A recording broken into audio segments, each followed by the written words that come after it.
नमस्कार. मी मोरेश्वर. हाय महाराष्ट्रामध्ये आपलं स्वागत आहे. ठाकरे बंधू राज्यातल्या महापालिकेच्या निवडणुका संयुक्तपणे लढत आहेत. त्यासाठी ठाकरे बंधूंची निवडणूक युती झाली आहे. आता प्रचाराचा नारळ आणि सभा, संयुक्त वचननामा म्हणजे 4 तारखेला 4 जानेवारीला ठाकरे बंधू म्हणजे दोघंही राहतील. राज ठाकरे आणि उद्धव ठाकरे दोघं मिळून प्रचार करणार आहेत. 4 तारखेला दोघांचाही संयुक्त वचननामा प्रसिद्ध केला जाईल. आणि 5 तारखेला 5 जानेवारीला पूर्व उपनगरात संयुक्त प्रचार सभा घेऊन प्रचाराचा नारळ फोडला जाईल. म्हणजे ठाकरे बंधू यांनी प्रचाराची जी रणनीती आखली आहे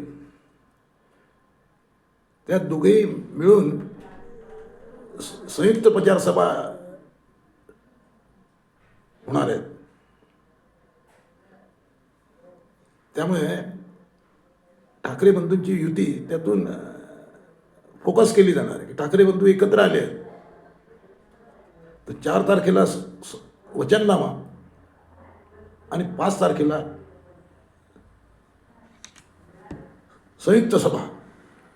त्यात दोघंही राज ठाकरे उद्धव ठाकरे दोघंही भाषण करतील. प्रचाराचा नारळ 5 तारखेला 5 जानेवारीला पूर्व उपनगरातल्या सभेत फुटेल. म्हणजे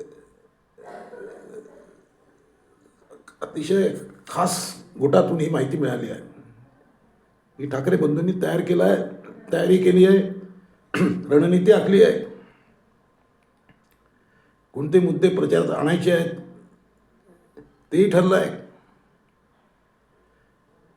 163 जागा, मुंबईमध्ये 227 जागा आहेत, त्यातल्या 163 जागा म्हणजे सर्वाधिक जागा उद्धव ठाकरे यांची शिवसेना लढते आहे.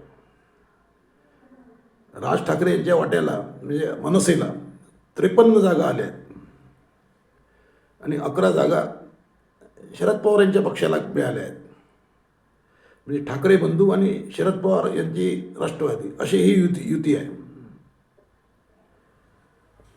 आणि त्या हिशोबाने 5 तारखेला नारळ फुटेल प्रचाराचा आणि प्रचाराचा धुरळा सुरू होऊन जाईल. राज ठाकरे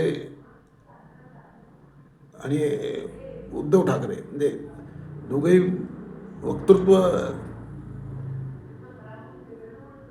दोघेही बोलण्यात बसतात आहेत, सभा जिंकण्यात बसतात आहेत. राज ठाकरे यांचे वक्तृत्व ज्या पद्धतीचं आहे तसा त्या तोडीचा नेता, वक्तृत्वपटू, वादपटू 2-4 लोक आहेत तेवढे. त्यामुळे राज ठाकरे यांच्या सभा, उद्धव ठाकरे यांची सभा ऐकणं, मेजवानी ही 5 तारखेपासून सुरुवात होते आहे. मुंबईमध्ये 3 सभा आहेत. त्याशिवाय नाशिक, पुणे, एकनाथ शिंदेचं ठाणेसुद्धा ठाकरे बंधूंनी टार्गेटवर घेतलं आहे, निशाणा आहे. एकनाथ शिंदे हे ठाकरे बंधूंच्या निशाण्यावर आहेत. तर त्याशिवाय प्रचार सभा आणि चौकात सभा घेतल्या जातील. प्रचार सभा आणि चौकातल्या ज्या सभा आहेत, प्रचार फेऱ्या आहेत, त्याचं नेतृत्व आदित्य ठाकरे आणि अमित ठाकरे हे करतील. एकूणच म्हणजे नाशिक, पुणे, संभाजीनगर, ठाणे अशा 4-5 सभा घेण्याचं सुरू आहे. संभाजीनगरमध्ये सभा घेण्याचं चालू आहे. तर ठाकरे बंधू वचननामा देणार आहेत 4 तारखेला 4 जानेवारीला. या वचननाम्यात ठाकरे बंधू काय देतात त्याची प्रचंड उत्सुकता आहे. जी काही माहिती मिळाली आहे त्यातून दर्जेदार शिक्षण देण्याचा संकल्प ठाकरे बंधू करतील अशी माहिती आहे. दर्जेदार शिक्षण म्हणजे पब्लिक स्कूलची संख्या वाढवणार,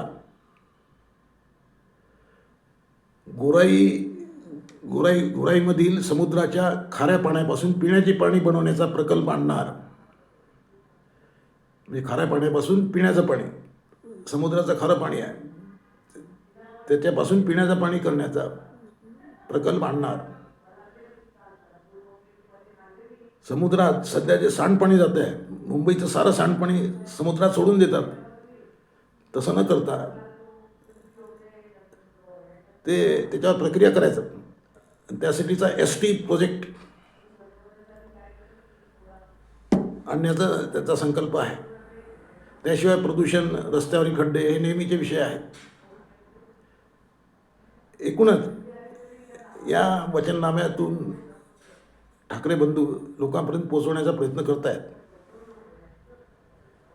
त्यांची थेट टक्कर भाजपशी आहे आणि एकनाथ शिंदेशी आहे. मुंबईमध्ये अजित पवार यांची NCP राष्ट्रवादी वेगळी लढते, पण खरी टक्कर हे भाजपशी आहे त्याची. आणि मराठीचा मुद्दा हा ठाकरे बंधूंनी फोकस केला आहे. मराठी अस्मिता या मुद्द्यावर ठाकरे बंधू मतं मागणार आहेत. आणि त्यातून प्रचारसभातून निवडणूक कशी गरम होते, कोणते मुद्दे ठळकपणे येतात, कोणते मुद्दे वादग्रस्त होतात, याकडे तमाम मुंबईकरांचं लक्ष आहे. काय बोलतात ठाकरे बंधू, तुम्हाला काय वाटते? कॉमेंट करा. नमस्कार.